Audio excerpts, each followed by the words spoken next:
Welcome to the Genius Factory. Enjoy the video.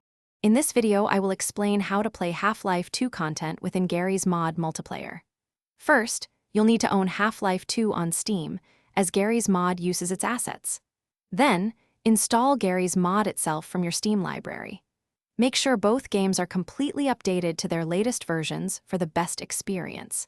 If you run into any problems, verifying the game files through Steam can often resolve them quickly. Once Garry's Mod is running, head to the main menu.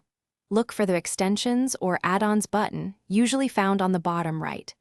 Inside this menu, you'll find a Games tab. Click on it, and you'll see a list of your installed Source Engine games. Simply check the box next to Half-Life 2 to mount all its maps, models, and textures into Garry's Mod. This step is crucial for accessing the content. Now that the content is mounted, it's time to join a multiplayer server. From the main menu, select Find Multiplayer Game and browse the server list. You'll want to look for servers that are specifically running Half-Life 2 maps or game modes that utilize its assets. Once you find a suitable server, simply click to join. Be aware that some servers might require you to download additional workshop content, which will happen automatically. With everything set up, you can now enjoy playing Half-Life 2 content in Garry's Mod multiplayer.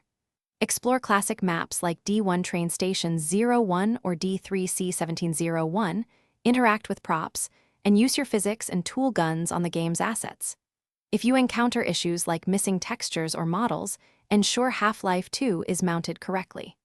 Sometimes, a simple restart of Garry's Mod can resolve minor loading problems. Have fun exploring. Thanks for watching. If you found this helpful, don't forget to like and subscribe.